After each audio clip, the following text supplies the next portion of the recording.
సంవత్సరాల తరబడి ఎన్ని మందులు వాడినా మీ మోకాల నొప్పులు తగ్గట్లేదా? ప్రాణ పెయిన్ క్లినిక్ లో అత్యాధునిక చికిత్స. తెలంగాణలో భారీ వర్షాలు కురుస్తున్నాయి. భారీ వర్షాలకు రహదారులు కొట్టుకుపోతున్నాయి.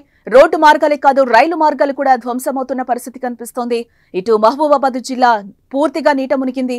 భారీ వర్షాలకు జిల్లాలోని అయోధ్య గ్రామంలోని చెరువు కట్ట తెగిపోయింది. చెరువు నుంచి వరద నీరు ఉప్పొంగి దిగువ ప్రాంతానికి ప్రవహిస్తోంది. ఇంటికన్నెకే సముద్రం మధ్య రైల్వే ట్రాక్ ఈ వరదకు ధ్వంసమైంది. ట్రాక్ పై ఉండాల్సిన కంకర మొత్తం వరదలో కొట్టుకుపోయింది. దాంతో ట్రాక్ కింద నుంచి వర్షం నీరు ప్రవహిస్తోంది. దీంతో విజయవాడ కాజీపేట మార్గంలో పలు రైళ్ల రాకపోకలపై ఎఫెక్ట్ పడింది. పలు రైళ్లు నిలిచిపోయాయి. మజిలీపట్నం సింహపురి ఎక్స్ప్రెస్ రైళ్లు ఇప్పటికే నిలిచిపోయాయి.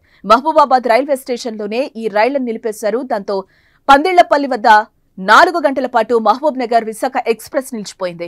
దాంతో ప్రయాణికులు తీవ్ర ఇబ్బందులు పడ్డారు. ధ్వంసమైన ట్రాక్ ను పునరుద్ధరించేందుకు అధికారులు చర్యలు చేపట్టారు. అయితే సరిచేసేందుకు సమయం పడుతుందని చెప్తున్నారు అధికారులు. ఇటు మరోవైపు దంచుకొడుతున్న వర్షాలకు సూర్యాపేట జిల్లాలోని మఠంపల్లిలో కూడా రైల్వే ట్రాక్ కొట్టుకుపోయినట్లుగా తెలుస్తోంది.